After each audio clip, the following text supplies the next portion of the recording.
Hi, it's Paul Spalding here. It's a baby boomer's view. And what I haven't told you is that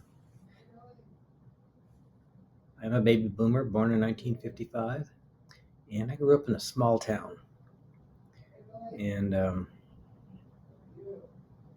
we didn't have a bowling alley, we didn't have a drive in, we didn't have a movie theater. Um, we had very, very little, but we had tremendous amounts of dirt roads and out of town. We had Mount Whitney. This is in Lone Pine, California. Um, and the Alabama Hills were there. Um, I learned to drive when I was about 14 or 15. Small town, small school, and we took everything for granted. We had a little lake called Diaz Lake. No motorized boats on there, but paddle boats. But we used to go out there and party when I was a kid. Um, Graduated high school in 1973, and it was very interesting. Everybody knew what everybody was doing. This is back in the 70s. And I mean, we had payphones. Had no computers, of course, back then. Had a landline and maybe one per household instead of 15 extensions. TV, we had like three channels. I didn't watch much TV when I was a teenager, of course. Um, Bought my own cars. Got my first car at 16. Um, I think it was a 1956 Ford pickup. Bought it for like 150 bucks or 100 bucks or something like that. And I went through quite a few different cars, and the most expensive car for a while was like $350. Then I got into $1,000 car, $1,500 car.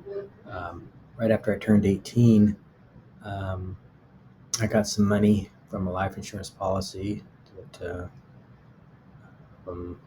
my dad gave me, and I went down to Southern California and bought a 1967 SS396, blue black interior. And this was in 1973.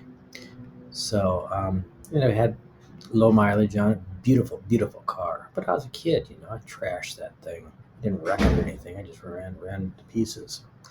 Um, but that's a little bit about me. As far as my point of view, though, today, I wanted to talk about RFK. Now, he's going to be part of the Make America Healthy Again in the Trump administration. And it's amazing what is in our food, what is in our water supply, what is in everything that the they allowed to be in there.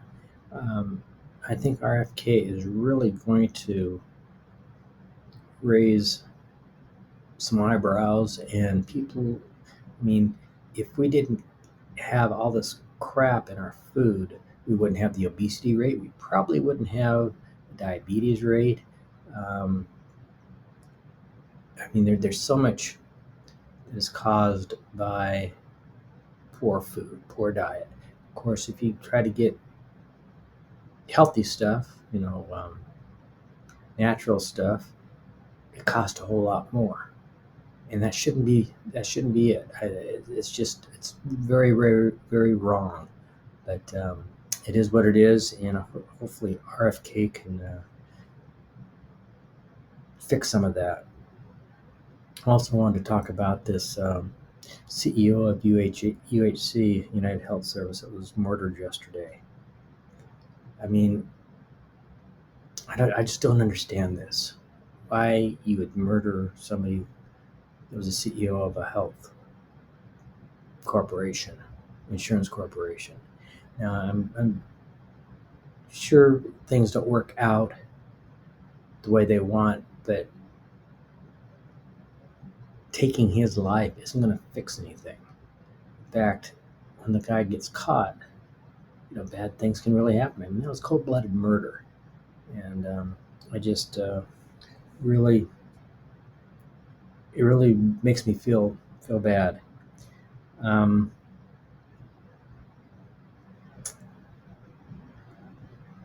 I'm a a brain coach through Habit Finder.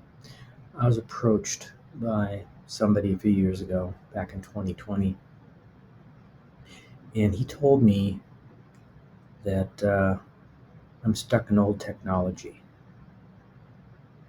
and thinking. And what does that really mean? I didn't really know what he was talking about. I tried to keep up on technology, um, but what it actually means is that I was basically uncoachable because I wasn't willing to change. Sure, you get a new computer, new phone, all that stuff, but up here, you're not changing. And I have really come to understand that. Um, the only thing that happens in our world that we have control over is our responses. And so when somebody says something, we don't want to disagree with them, we don't want to argue with them. People who argue have this issue of uncoachable because they think they know everything. Um, do you think they just like to argue? Well, you can't change somebody's opinion of anything. All you can do is let them think that the way they want and agree with them because from their point of view, they're right. So anyway, I think that's about it for today. I've wrote down a few notes here, and the UHC murder is just really a bad thing. I've been watching Sean Ryan's show and Joe Rogan, and they got some great interviews there. I'd like to be close to something like that one of these years. I know it takes a lot of time, and it would be interesting if I could even get close to something like that. Just to monetize a YouTube channel, I think is a big goal of mine. But in the meantime, it's the baby boomers' point of view. I hope to be interviewing a next gen, X gen, tomorrow.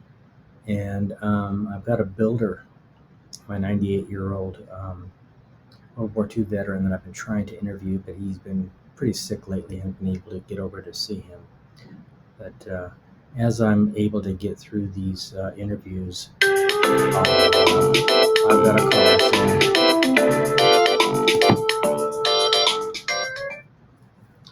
Hi, Fred.